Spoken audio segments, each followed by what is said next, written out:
CPLನಿಂದ ನಿವೃತ್ತಿ ಘೋಷಿಸಿದ ಡ್ವೇನ್ Bravo. IPLನಲ್ಲಿ ಡ್ವೇನ್ Bravo 160 ಪಂದ್ಯಗಳನ್ನು ಆಡಿದ್ದು, ಈ ವೇಳೆ 1560 ರನ್ ಕಲೆ ಹಾಕಿದ್ದಾರೆ. ಹಾಗೆಯೇ 183 ವಿಕೆಟ್ ಕಬಳಿಸುವಲ್ಲಿ ಯಶಸ್ವಿಯಾಗಿದ್ದಾರೆ. 2023ರಲ್ಲಿ IPLಗೆ ಗುಡ್ ಬೈ ಹೇಳಿದ್ದ ಡ್ವೇನ್ ಬ್ರಾವೋ ಈಗ ಚೆನ್ನೈ ಸೂಪರ್ ಕಿಂಗ್ಸ್ ತಂಡದ ಬೌಲಿಂಗ್ ಕೋಚ್ ಆಗಿ ಕಾರ್ಯನಿರ್ವಹಿಸುತ್ತಿದ್ದಾರೆ. ಈ ಬಾರಿಯ CPL ಮುಕ್ತಾಯದೊಂದಿಗೆ ವೆಸ್ಟ್ ಇಂಡೀಸ್ T20 ಲೀಗ್ಗೆ ವಿದಾಯ ಹೇಳುತ್ತಿರುವುದಾಗಿ ಬ್ರಾವೋ ತಿಳಿಸಿದ್ದಾರೆ.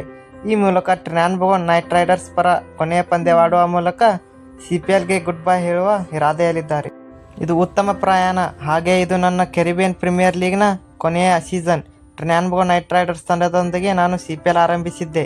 ಇದೀಗ ಇದೇ ತಂಡದೊಂದಿಗೆ ವಿದಾಯ ಹೇಳುತ್ತಿರುವುದಾಗಿ ಡ್ವೇನ್ ಬ್ರಾವೋ ಸೋಷಿಯಲ್ ಮೀಡಿಯಾ ಮೂಲಕ ತಿಳಿಸಿದ್ದಾರೆ.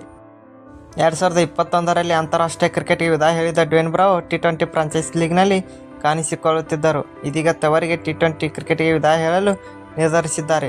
ಹೀಗಾಗಿ ಅವರು ಮುಂಬರುವ ದಿನಗಳಲ್ಲಿ ಇತರೆ ಲೀಗ್ಗಳಲ್ಲಿ ಕಾಣಿಸಿಕೊಳ್ಳುವ ಸಾಧ್ಯತೆ ತುಂಬಾ ಕಡಿಮೆ. ಕೆರಿಬಿಯನ್ ಪ್ರೀಮಿಯರ್ ಲೀಗ್ನಲ್ಲಿ ಈವರೆಗೆ 104 ಪಂದ್ಯಗಳನ್ನು ಆಡಿರುವ ಬ್ರಾವೋ 74 ಇನ್ನಿಂಗ್ಸ್ಗಳಿಂದ ಒಟ್ಟು 1155 ರನ್ ಕಲೆ ಹಾಕಿದ್ದಾರೆ.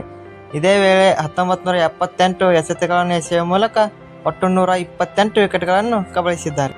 ಅಷ್ಟೇ ಅಲ್ಲದೆ 2017 ಮತ್ತು 2018ರಲ್ಲಿ ಡ್ವೇನ್ ಬ್ರಾವೋ ನಾಯಕತ್ವದಲ್ಲಿ ಟ್ರಿನಿಡಾಡ್ ನೈಟ್ ರೈಡರ್ಸ್ ತಂಡವು IPLನಲ್ಲಿ ಚಾಂಪಿಯನ್ ಪಟ್ಟ ಅಲಂಕರಿಸಿತು. ಹಾಗೆ 2021ರಲ್ಲಿ ಪೇಟ್ರಿಯಾಟ್ಸ್ ತಂಡವು ಬ್ರಾವೋ ಅವರ ನಾಯಕತ್ವದಲ್ಲಿ ಪ್ರಶಸ್ತಿಯನ್ನು ಮುಡಿಗೇರಿಸಿತು.